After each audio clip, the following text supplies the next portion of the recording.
Water sir என்னோட எடுத்து நானே வச்சுட்டேன் சார்.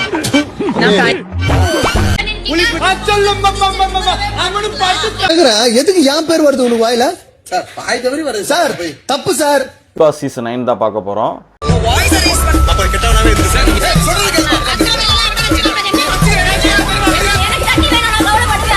கேமரா ஆன்ல இருக்கும்போது ஒரு விஷயம் நடக்குது. அதே கேமரா ஆஃப் பண்ணதுக்கு அப்புறம் நைட் 12 மணிக்கு மேல பிக் பாஸ்ல என்ன நடக்குது? எஸ், வாங்க அதை பத்தி தான் பார்க்க போறோம். வாங்க உள்ள போலாம். பலூன் அக்கா அவங்கள பத்தி எல்லாத்துக்குமே தெரியும். ஸோ வந்து ரொம்ப ஃபேமஸ் சோசியல் மீடியாவில். அவங்க எதுக்கு ஃபேமஸ் அப்படிங்கிறதுமே உங்களுக்கு தெரியும். தெரியாதவங்க தயவு செஞ்சு போய் சர்ச் பண்ணி பாருங்கள். ஸோ பிக் பாஸ் அப்படிங்கிறது வந்து குழந்தைங்கள்லேருந்து பெரியவங்க வரைக்கும் எல்லாருமே பார்க்கக்கூடிய ஒரு ஷோ. ஸோ அந்த ஷோவில் என்னடா பண்ணிகிட்ருக்கீங்க, யார் யாரெல்லாம் கண்டென்ட் கொடுப்பாங்க, யார் யாரெல்லாம் வந்து கண்டென்ட் கொடுக்க மாட்டாங்க அப்படின்னு நிறைய நம்ம பார்க்க போகிறோம். இந்த எபிசோடில் வந்து நம்ம யாரை ஃபஸ்ட்டாக பார்க்க போகிறோம்னு பார்த்தீங்கன்னா துஷாரா அண்டு வந்து அரோரா. அவங்க லவ் ஸ்டோரி தான் பார்க்க போகிறோம். ஏன்னா அவங்க வந்து கேமரா ஆஃப் பண்ணுறதுக்கு முன்னாடி ஒரு விஷயம் பண்ணுறாங்க, கேமரா ஆஃப் ஆனதுக்கப்புறம் அரோரா பண்ணுறது வேறு மாதிரி இருக்குது. ஸோ நேற்று எபிசோட் நீங்கள் பார்த்துருந்தீங்கன்னா உங்களுக்கு தெரியும். நைட்டு ஒரு 10-11 மணிக்கு மேலே இருக்கும். அவங்க வந்து அரோரா வந்து போய் துஷாராவை வந்து எழுப்பி கூட்டிகிட்டு வராங்க. நான் உன்ட்ட தனியாக பேசணும், உன்ட்ட வந்து நான் வந்து இதை பற்றி பேசணும் வா அப்படின்னு சொல்லிட்டு ஒரு விஷயமாக கூப்பிட்றாங்க. அது வந்து அவங்க ஒரு அறைக்கு போய் பேசிகிட்டு இருக்காங்க. ஸோ அந்த அறையில் கேமரா இருக்குது. ஸோ அரோரா உள்ளே வந்தோடனே துஷாரோட சொல்லக்கூடிய விஷயம் என்ன தெரியுங்களா? அங்கே ட்ரெஸ்ஸிங் ரூம் இருக்குது, நீ உள்ளே போ, நான் வரேன். எதுக்கு அதுக்குள்ளே போகணும் எனக்கு புரியலையே அப்படின்னு சொல்லி நானும் வெயிட் பண்ணி பார்த்துட்டு இருந்தேன். ஒருவேளை அந்த ரூம்குள்ளே போயிருந்தா துஷாரா என்ன நடந்திருக்கும்? ஸோ அவன் ரொம்ப நல்ல பையன் போல், அதனால் அந்த ரூம்குள்ளே போகலை. ஒருவேளை போயிருந்தா என்னம்மா நடந்திருக்கும்? எதுக்குமா நீ வந்த வேலை கரெக்டாக பார்த்துக்கிட்டு இருக்கேன்னு மட்டும் நல்லா தெரியுது. இதுலேருந்து என்ன தெரியுது அப்படின்னா, ஸோ பிக் பாஸ் முழுக்க ஸ்கிரிப்ட் அப்படிங்கிறது வந்து உறுதியாயிடுச்சு. ஏன் அப்படின்னா ஒரு வாரமாக கண்டென்ட்டே கிடையாது. ஸோ ஒரு வாரத்துக்கு அப்புறம் என்னென்னலாம் பண்ணலாம் அப்படிங்க பார்க்கும்போது, ஸோ அரோரா எதுக்கு உள்ளே வராங்க அப்படின்னா, ஸோ ஒரு பையன் அவன் ஏஜில் இருக்கக்கூடிய ஒரு பையன் உள்ளே இருந்தானா கண்டிப்பாக அவங்க மேலே ஒரு அட்ராக்ஷன் வரும். ஸோ இவங்களுக்கும் அவங்க மேலே ஒரு அட்ராக்ஷன் வரும், அவங்களுக்கு இவங்க மேலே ஒரு அட்ராக்ஷன் வரும். ஸோ கண்டிப்பாக வந்து அது ஒரு கண்டென்ட்டாக வந்து மாறும் அப்படின்னு சொல்லிட்டு கிளவராக முடிவெடுத்திருக்காங்க பிக் பாஸ் டீம். ரெண்டாவது கண்டென்ட், ஸோ இவங்க வந்து கேமரா ஆஃப் பண்ணதுக்கப்புறம் இல்லை கேமரா இல்லாத பக்கம் போய் இல்லைன்னா மைக்கை மறைச்சிட்டு பேசிகிட்டு இருந்தாங்க இந்த அரோராவும் துஷாராவும். ஸோ வந்து இன்னொரு கப்பல் இருக்காங்க, அவர் ரொம்ப க்யூட்டு கப்பல் அப்படின்னு சொல்லலாம். ஏன்னா அழகாக வந்து 2 பேரும் வந்து யாருமே தெரியாத மாதிரி ஒரு விஷயம் பண்ணிக்கிட்டு கட்டி பிடிச்சிக்கிட்டே வந்து ஆதிரா அப்படிங்கிற அந்த பொண்ணை போய் அந்த பொண்ணுக்கு ஆறுதல் கொடுக்குற மாதிரி கட்டி பிடிச்சி முத்தெல்லாம் கொடுத்துக்கிட்டே இருந்தாங்க. ஸோ அதெல்லாம் பார்க்கும்போது கொஞ்சம் கஷ்டமாக இருக்குது. ஸோ குழந்தைங்கள்லாம் இருந்தீங்கன்னா தயவு செஞ்சு பிக் பாஸ் பார்க்காதீங்க. ஸோ வந்து 18+, முழுக்க 18+. நேற்று ஃபுல்லாக சோசியல் மீடியா எங்கே எடுத்தாலும் சோசியல் மீடியாவில் வரக்கூடிய ஒரே வீடியோ யாருதுன்னு பார்த்தீங்கன்னா, எதுக்கு என் பேர் வருது உனக்கு வாயில சார்? பாய் தவறி வருது சார், தப்பு சார். வாய் தவறி வருதுன்ட்டு உள்ள போய் உட்காந்து யாருப்பா எலிமினேஷன் ஆகணும்னு கேட்டா வினோத் என்றியா? டாக்டர் திவாகர் நடிப்பு அரக்கன் அவர் கூட சேர்ந்து நம்மளுடைய அண்ணன் கானா வினோத் அவரும் சேர்ந்து 2 பேரும் அந்த ஃபன் பண்ணக்கூடிய அந்த விஷயம் இருக்குல்ல. ஸோ அது வந்து எப்படி சொல்கிறது, அது அந்த கார்த்தியும் அரவிந்த் சாமியும் வந்து ஒரு விஷயம் ஒன்று பண்ணுவாங்கள்ல, அது மாதிரி க்யூட்டாக இருக்குது அப்படின்னு சொல்லிட்டு நிறைய பேர் அந்த வீடியோ எடுத்து போட்டிருந்தாங்க. ஸோ அதை பார்க்கும்போது ரொம்பவே நல்லா இருந்துச்சு. ஸோ நான் ஃபஸ்ட்லேருந்து நினச்ச ஒரே ஒரு விஷயம் என்ன அப்படின்னா, இவ்வளோ கண்டஸ்டன்ஸ் இல்லை, ஒர்த்தபுளாக கண்டென்ட் கொடுக்கக்கூடிய ஒரு பர்சன் அப்படின்னா அது டாக்டர் திவாகர் தான். ஸோ அதுக்கப்புறம் அரோரா. ஸோ இவங்க 2 பேரும் முழுக்க கண்டென்ட் கொடுக்கக்கூடியவங்க. ஏன்னா 2 பேருமே, அரோரா வந்து ஒரு விஷயத்தில் ஃபேமஸ்ஸு, டாக்டர் திவாகர் வந்து ஒரு விஷயத்தில் ஃபேமஸ். ஏன்னா அவங்க வந்து 2 பேருமே வெவ்வேறு ஸ்டைலில் வந்து பண்ணிகிட்டு இருப்பாங்க. ஸோ அப்படி பார்க்கும்போது வந்து இந்த சீசனில் ரொம்ப பெஸ்ட்டாக கண்டென்ட் கொடுக்கக்கூடிய 2 பர்சன் யாருன்னு பார்த்தீங்கன்னா டாக்டர் திவாகர் அண்ட் அரோரா.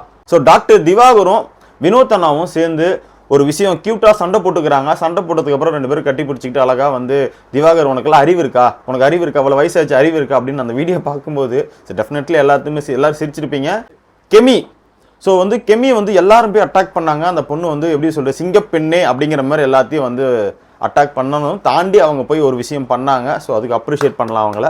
அதை தாண்டி கெமியை வந்து வினோத்தனை அட்டாக் பண்ணும்போது அவர் போய் கட்டி பிடிச்சி அட்டாக் பண்ணோன்னே வந்து கெமி வந்து அவங்க மேலே வந்து ப்ளேம் பண்ணாங்க. நீங்கள் எப்படி ஒரு பொண்ணை வந்து நீங்கள் கட்டி பிடிக்கலாம், இப்படி தான் நீங்கள் வந்து அட்டாக் பண்ணி இப்படி தான் வந்து டிஃபெண்ட் பண்ணுவீங்களா அப்படின்னு சொல்லிட்டு வினோத்தனா வந்து கெமியை கேட்கும்போது வினோத்தனா சொல்கிறாரு, சாரிம்மா நான் தெரியாமல் பண்ணிட்டேன், இது வந்து எங்கள் டீம் வந்து நான் வந்து தடுக்க சொன்னாங்க, அதனால் வந்து நான் என்ன பண்ணுறதுன்னு தெரியல, அதனால் கட்டி பிடிச்சிட்டேன். நோ வினோத்தனா, இதெல்லாம் நியாயமானா? ரம்யா அப்படிங்கிறவங்க வந்து பார்த்தீங்கன்னா வந்து அவங்களோட ஃபீலிங்ஸை வந்து ஒருத்தவங்கள்ட்ட சொல்லியிருக்காங்க. அந்த ஃபீலிங் ஒருத்தவங்க என்ன சொல்லியிருக்காங்கன்னா, இந்த எமோஷன் வந்து ஆக்டிங்காக இருக்குது, நீ கண்டென்ட்டுக்காக பண்ணுற, எமோஷன் சிம்பத்தி க்ரியேட் பண்ணுறதுக்காக பண்ணுற. ஏங்க ஒருத்தவங்க வந்து ஒரு விஷயம் உங்க நம்பி சொல்கிறாங்க, எதுக்கு சொல்கிறாங்க? ஸோ என்கிட்ட இருக்கக்கூடிய வழிகளை உங்கள் கூட ஷேர் பண்ணால் அந்த வழிகளை கொஞ்சம் குறையணும் அப்படின்னு சொல்லிட்டு தானே சொல்கிறாங்க. ஸோ அது பிடிச்சா ஏற்றுக்குங்க, இல்லைன்னா நீங்கள் இக்னோர் பண்ணிட்டு போயிருங்க. அதை போய் எதுக்குங்க ஆக்டிங்க அப்படி இப்படின்னு சொல்லிட்டு இருக்கீங்க, இல்லை நியாயமாங்க. இந்த வாரம் எலிமினேஷனில் வந்து பார்த்தீங்கன்னா ஓட்டு போட்டது யார் அதிக ஓட்டு வாங்கியிருக்கா அப்படின்னு பார்த்தீங்கன்னா, இந்த ஓட்டு பற்றி பேசுகிறோம், அந்த ஓட்டு பற்றி பேசுகிறோம், சரி ஓகே. ஸோ இந்த வாரம் பிக் பாஸில் யாருக்கு அதிக ஓட்டு விழுந்திருக்கு, ஸோ எவிக்ஷன் ஆவாங்க, இவங்க வெளியே போகணும் அப்படின்னு சொல்லிட்டு பார்த்தீங்கன்னா நம்ம பார்வதி அவங்க தான். ஏன் அப்படின்னா அவங்க வந்து டபுள் சைடு கேம் ஆடுறாங்களா எனக்கு தெரியலைங்க. ஸோ உங்களுக்கு டபுள் சைடு கேம் ஆடுற மாதிரி தெரிஞ்சுன்னா கீழே கமெண்ட் பண்ணிடுங்க. டாக்டர் திவாகர் நடிப்பு அரக்கன் பிபிடி டாக்டர் திவாகரை வந்து ஒருத்தவங்க வந்து பிக் பாஸ்ல பாடி ஷேம் பண்ணிட்டாங்க. சார் என்னோட எடுத்து நானே வச்சுட்டேன் சார்.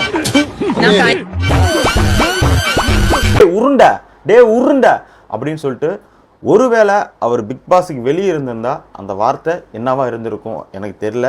ஸோ அது சொன்னது யார் அப்படின்னு பார்த்தீங்கன்னா, அவரும் விஜய் டிவியில் இருக்கக்கூடிய ஒரு பர்சன் தான். அவர் நேம் கூட எனக்கு தெரியல, ஏன்னா இந்த பிக் பாஸில் இருக்கக்கூடிய நிறைய பேர்த்து நேம் எனக்கு என்னால் வந்து மெமரியில் வச்சுக்கவே முடியல, ஏன்னா யாருன்னே தெரில அவங்களா, அதனால் வந்து எனக்கு சத்தியமாக தெரில. ஸோ அவர் நேம் உங்களுக்கு தெரிஞ்சுன்னா ஸோ கண்டிப்பாக வந்து கீழே கமெண்ட் பண்ணிடுங்க. விஜே பார்வதி வந்து பண்ணுறது நியாயமாக இருக்கா, அவங்க பேசுகிற விஷயம் உங்களுக்கு நியாயமாக தெரியுதா? பட் எனக்கு தெரில, ஏன்னா அவங்களுக்கு ஏஜிக்கு மேலே இருக்கிறவங்களும் சரி, பசங்களை ஏஜிக்கு கீழே இருக்கிறவங்களும் சரி, எல்லாத்தையுமே அவங்க வாடா போடா போடா போடா அப்படி தான்டா டேன்னு சொல்கிறாங்க. ஒருவேளை அந்த பசங்க அந்த இருக்கக்கூடிய பசங்களாம் வந்து ஒருவேளை உங்களை வந்து அப்படி தாண்டி போடி வாடி அப்படின்னு சொன்னால் சோழ நல்லா இருக்குமா? கொஞ்சம் நாகரிகமாக நடந்துக்குங்க. நீங்கள் வந்து விஜேவாக இருக்கீங்க, சோசியல் மீடியாவில் நிறைய எல்லாத்துக்கும் தெரிஞ்சவங்களாக இருக்கீங்க. ஸோ உங்களை பிக் பாஸ்க்கு ஒரு ஆப்பர்ச்சுனிட்டி கொடுத்துருக்காங்க, எப்படி பேசணும் எப்படி நடந்துக்கணுன்ட்டு கொஞ்சம் உங்களுக்கே தெரியும். நீங்களே வந்து கொஞ்சம் வந்து எக்ஸ்பீரியன்ஸாக இருக்கக்கூடிய ஒரு பர்சன் தான். ஸோ புரிஞ்சு நடந்துப்பீங்கன்னு நினைக்கிறேன். ஒருவேளை அவங்க வாடி போடின்னு சொல்லிட்டா உங்கள் நிலைமை என்னவாக இருக்கும்? சின்ன பையன்தான். ஸோ அவர் வந்து பிக் பாஸ்க்குள்ளே வந்ததுக்கப்புறம் கொஞ்சம் ஓவராக பண்ணுறாரோ நல்லா தோணுது. ஏன்னா வினோத்தனை ஒரு விஷயம் பண்ணார். ஸோ வினோத்தனோட போயிட்டு அவன் அப்படின்னு சொல்லிட்டு ஒரு விஷயம் பண்ணிகிட்டே இருந்தான். ஸோ ஒரு ஏஜிக்கு மேலே இருக்கக்கூடியவங்களாம் வந்து பிடிக்கலைன்னா விட்டுலாம், பிரச்சனை இல்லை. ஸோ அது வந்து எப்படி போய் ஒரு விஷயம் வந்து அவங்கள வந்து இரிட்டேட் பண்ணுறது, அந்த மாதிரி விஷயம்லாம் பண்ணுறான். சின்ன பையன் அவர், நான் இன்னும் கற்றுக்க வேண்டியது நிறையா இருக்குது, வளர வேண்டிய தூரங்கள் நிறையா இருக்குது, அவர் போக வேண்டிய தூரங்கள் நிறையா இருக்குது. ஸோ அந்த பையன் புரிஞ்சுக்கிட்டு நடந்துக்கிட்டாருன்னா ஸோ டெஃபினட்டாக வந்து இந்த பிக் பாஸ் வந்து நல்ல ஒரு ஆப்பர்ச்சுனிட்டி. ஸோ டெஃபினட்டாக அடுத்தடுத்த கட்டத்துக்கு போவார்னு தான் நினைக்கிறேன். ஸோ வந்து பிக் பாஸ் சீசன் 9 ஓடவும் முடியாது, ஒளியவும் முடியாது. மறக்காமல் சப்ஸ்கிரைப் பண்ணாதுங்க, சப்ஸ்கிரைப் பண்ணிடுங்க. டெய்லி வீடியோ வந்துக்கிட்டே இருக்கும். நாளை சந்திப்போம்.